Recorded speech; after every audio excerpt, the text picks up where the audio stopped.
Palantir just jumped over 6% today. Right now, trading around $146 with the market cap pushing $350 billion. If you're in Palantir community, you already know what time it is. But for everybody else tuning in, pay attention. This move ain't random. It's tied to defense momentum, AI deals, and the world getting more unstable. Let me talk to you real clear. I know I normally talk crypto, but every once in a while, there's a stock so strategically placed in the future that ignoring it is irresponsible. And Palantir is one of them. And believe me when I say, this is digital warfare infrastructure. And now, it just got a brain.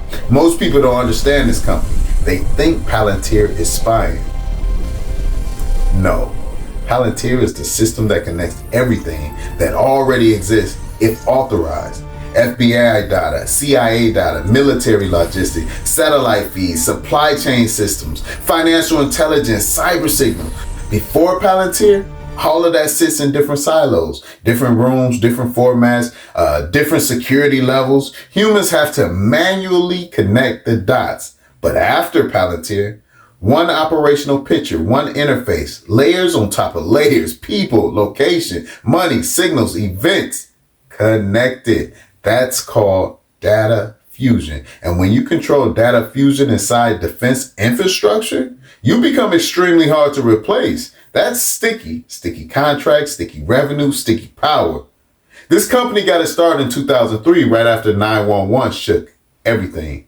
Peter Thiel, Alex Karp, Joe Lonsdale, Stephen Cohen, Nathan Giddings, they came together to build something that could detect threats early without trampling on civil liberties. Named after the Seeing Stones from Lord of the Rings, because it's about gaining clear vision in chaos. The CIA's venture arm in QTEL gave early funding to get it off the ground. Over time, it split into two main platforms: Gotham for government and defense work, Foundry for commercial clients. Today, it's locked in deep. Major deals like the $10 billion Army contract partnership across Navy, Air Force, and Space Force. It helps the CDC track public health threats, assists the IRS in spotting fraud patterns. When the Pentagon relies on it for high-stakes operations, that credibility carries over to big corporations in energy, healthcare, manufacturing. Airlines start paying attention and signing. Now let's talk about the brain. For years, Palantir was the nervous system. It moved data, organized data, displayed data, but humans still had to interpret it. Now we're in a new era. Anthropic, the company behind Claude, reportedly resisted expanding certain military AI guardrails, meaning they were not comfortable loosening certain restrictions around deployment scope. That's their philosophy. They drew hard lines, like no use for mass domestic surveillance of U.S. citizens or fully autonomous lethal weapons without human oversight. They wanted firm ethical boundaries. The Pentagon needed flexibility for all lawful military purposes. So OpenAI stepped in. OpenAI agreed to deploy models in classified defense environments under negotiated terms, including guardrails like no domestic mass surveillance and human responsibility for any use of force. That's a big moment, because here's what that means. Now, instead of just fused data, you can put advanced AI models on top of fused defense data. That's not chatbot. That's stimulation. What happens if this region escalates? What happens if supply chain gets cut here? What's the probability this threat is credible? What's the fastest deployment route?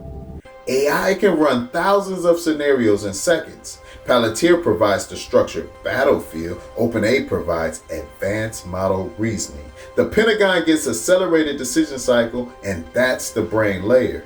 And in war, speed wins. When your adversary takes 12 hours to analyze something and it takes you 12 minutes, that's advantage, that's power.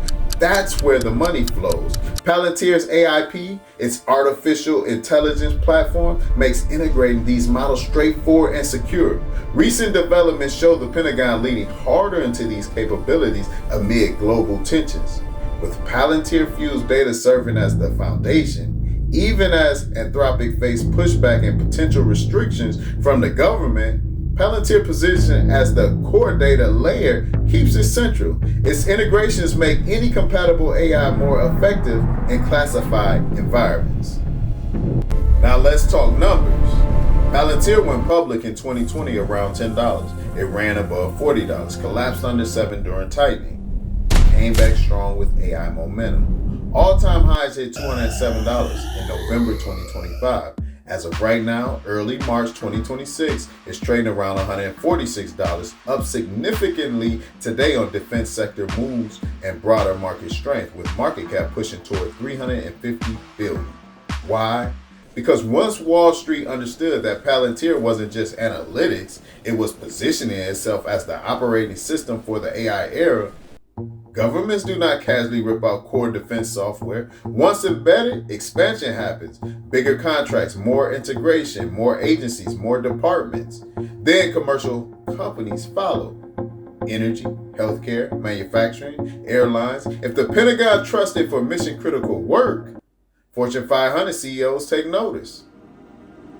Latest numbers show that momentum. Quarter 4 2025, revenue jumped 70% year over year to $1.4 billion, the highest growth rate since going public. Full year 2025 revenue hit $4.4 billion, up 56%. U.S. commercial revenue exploded 137% in that quarter. Total contract value bookings reached a record $4.26 billion. Guidance for 2026?